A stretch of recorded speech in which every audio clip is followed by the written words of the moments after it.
This In Conversation series is sponsored by Lady Lex's world famous banana bread. Banana. Banana.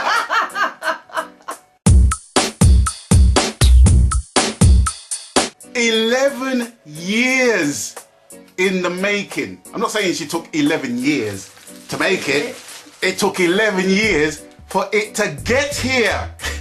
Can you manage? What took you so long? Before you even say anything and die of embarrassment live and direct in front of 7 billion people on the internet, I want to welcome you all, ladies and gentlemen, boys and girls, brothers and sisters, to my brand new In Conversation series. One thing that I thought to myself, things have been hinted to me, was like, how come it's just the man them? The man them? The man them? How come it's just the man them you're interviewing? You know, how come we ain't got no sisters up in here? And I'm thinking, you're right, you know, you're right. So I obeyed my voice, obeyed my conscience, and got the one and only, the phenomenal, the multifaceted, which you're gonna know about later on in this interview, reasoning, lavish, chatting people business, live and direct. We have the one and only Lady Lex. Let me give you a hug. Thank you, Lloyd. Bless you. It is good to have you here in the laboratory alongside Father Pete, who's in bouncer mode at the minute. It's like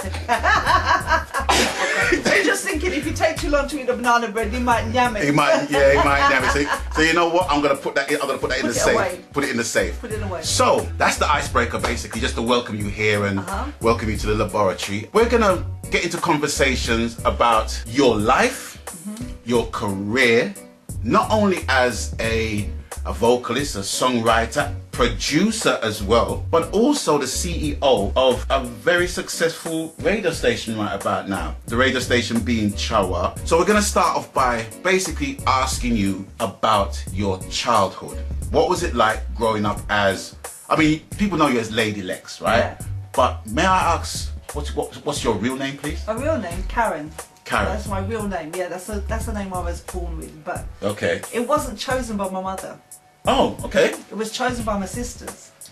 Right. Because they were in this kind of, my sisters are quite a bit older than me. Right. Not that much though, not just a few years. I don't want to upset the sisters now. But they're a little bit older than me. And Karen was a fashionable name in the 70s. Yeah. After who? Who was the Karen that was running in the Well, they in the 60s, that was just a common name. Okay. It was just a common name. The name, yeah. Okay. Karen, Carol, Tracy, those kind of. Okay. That's the kind of names. Right. Okay. And they just thought it'd be fashionable for me to have a new name, but I didn't like it because it was too common.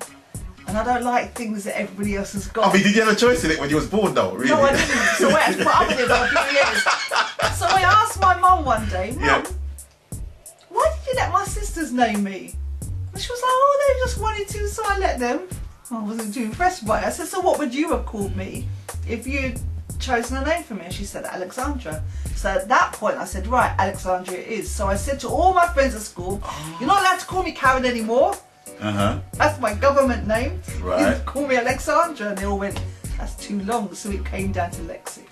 Right. And so that's where the Lexi came from. So so basically, was Alexandra your middle name? No. It was just a name a name you wish that you was called. Well, it was a name my mother would have called me, but she never got the chance to. Your childhood, right?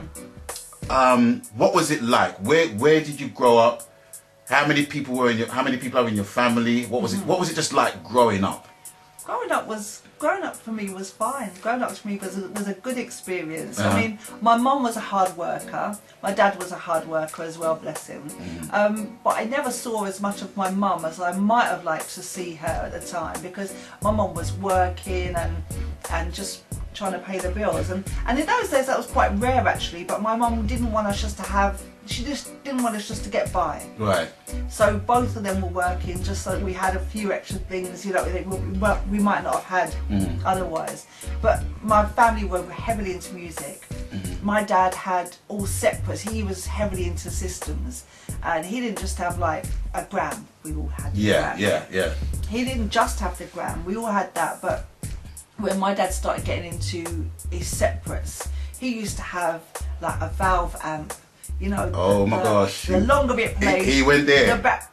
He went there. Yeah, okay. The better it got. He had a Thoran's deck. He had everything, you know. He had the Celestian 44 speakers. My dad was a big music man, and so was my mum.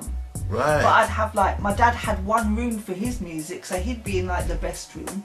Okay. The one that we didn't The dare. beloved. The one we didn't dare even go in. The one that had all the doily starch, you know, when you had the fruit bowl on, you know what I mean? Still had the plastic on the furniture. That was for when the guests come over. Right. Unlock that door and you go in, you know, the best room. Sure.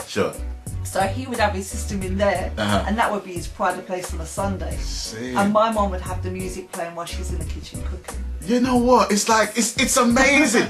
It's amazing that all of our cultures, right, kind of emanates from the same scenario. Yeah. It's only something that music can unify in that regard, because you know, back in the day, you know, that our parents would work really, really hard, and that would be the form of relaxation that they would have, and in total our family would have. For my dad, it would be like, he was heavily into country and western. Okay. And he was into jazz. Right. So I'd get like Jim Reeves coming out from my dad's room, and then, you know, you'd get all that pretty sweetly.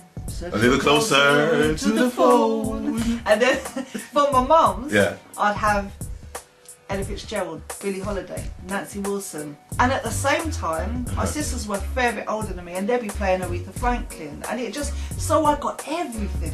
It's funny you mentioned that as well, because it runs alongside like my growing up in music, because it'd be the same thing. My dad would play secular music on a Saturday, and my dad would play gospel music on the Sunday. Jim Reeves killed it with Jim Reeves, Charlie Pride, you know, all the greats. But then to really get into like the harder edge stuff, the roots and stuff, I'd get that from my brother. You know what I mean? You know, so with Burning Spears, like my brother edified me in the the roots thing. Well, I got that. This is where it came from for me, because my parents had good friends up in Shepherd's Bush, and I'd go over there and I'd hear their music, and I'd be like, but I know all these songs, and I'd be sitting there singing along, and Auntie Thelma would be saying, you know, she knows all the words, you know, because I knew them in like the country and western original, or this, or this and that. But then I'd hear like Dennis Brown, God didn't make no little green apples, and I'd hear everything, and I used to go, yeah, Mum and Dad, I like what you're playing, but I like how it sounds over there better. Right. I like the reggae version of it. Right. So my first album that I went and bought, and my dad was a good guy, you know, because he used to support me in what I liked. He took me out to go and get my first album, which was a Trojan label. Yeah. And it was an album called Reggae Power. And it had on it Sylvia's Mother, and it had on it Dennis Brown, Meet Me at the Corner, and it had Scotty, Clean Race. Yes. And so that was what I was into. Okay. And they supported me with that. Wow. And I was about, what, 6, 7, but I knew what I liked. Wow. And that was my first album. Well, my first album was The Frontline Volume 1. You know, the white album with the fist and the barbed wire. Well, so did the Reggae Power have the fist on it. Yeah, it was like, well, it had the arm. You know what I mean? The arm. Yeah. Yeah. So but it was all Black Power. It was all Black Power those times. And you know, them times is like my pocket money allowance was very, very stringent. It was very. It was like, you know, you have to clean the whole house and the whole car if you get a pound. You know what I mean? So and I was able to buy that album because it cost 69 pence. I remember that. Yeah, that's right. Rinse that till there was no more plastic left on that album. But yeah. I think you're good then. At least yours was 79 or 69 pence. It was decimalisation. I think mine was pre-decimalisation. Oh, right, you're shilling. Some of the old, See, so like 2 and 6 or something stupid like that. Wow. Yeah, that's how far it went back. Okay, because don't forget, this would have been about, I was maybe about 5, 6, and I think decimalisation was around about 70, 71. But still things, if they'd been in a shop for long enough, were still marked up with the old price. Yeah.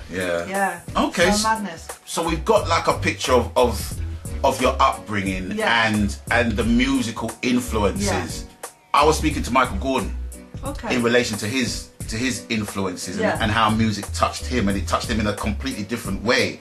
And it really kind of enlightened me as to how different music can really hit people. Whereas with Michael, he was brought up in Jamaica, and he never had the gram. So he would listen to sound systems that would play like miles and miles away. But because of the open spaces, you can hear it coming over the hills. Yeah, you can hear it. What songs really caught your imagination? What songs really brought emotions out of you? Well, you know, even if I say it, it's never going to do the same thing, but I just sing to you. Willow, weep for me. Willow, weep for me.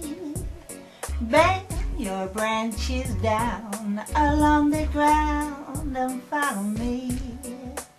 Listen to my plea. Hear me, willow, and weep for me.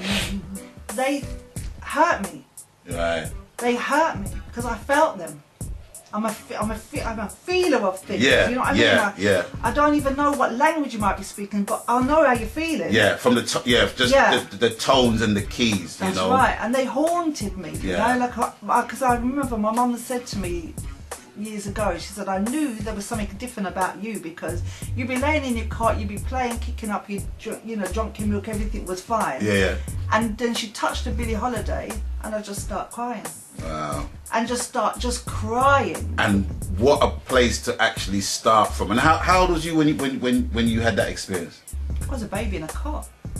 Imagine that. Baby in a cot. And it's like, and this is something that I have no qualms in letting people know how much music affected me at an early age. Yeah. And getting to hear more and more people's stories as to how music touched you. It's a universal thing as to the power of music. Oh, do you know what I mean? Without a doubt. Music is so powerful. Absolutely, so absolutely. Powerful. It's got the ability to transport you in times and places. Like you can hear a song like a smell. It's the senses, isn't it? Yes. So you can hear a song, and I'll hear a song that I haven't heard in years, and it will immediately transport me back to where I first heard it, where I was going, what I was wearing, the excitement that I might have been feeling. I can remember like that feeling of getting ready with the girls, and we're all lining up our clothes and deciding what we wear, swapping outfits if we think that it looks better on each of us, you know, all of that. Yeah. Going out to rave, going out to all nations. You know, that it can transport me back there. It was and is and will always be the soundtracks to our lives. Yeah, okay. Definitely. So after basically hearing Billie Holiday's music, because it's safe to say that Billie Holiday is a major influence on me. Yeah, huge influence on me. Being a baby in your cot, obviously, to moving towards your school days. Yeah. Your school days, going into primary school, junior school, etc. I want to ask you in depth about that era, but we're not going to basically ask it in this episode. And we're going to say, till we link up next time, people stay blessed, stay tuned. We're out of here. We're gone. And abstain from foolishness. Then we're there. Abstain from foolishness.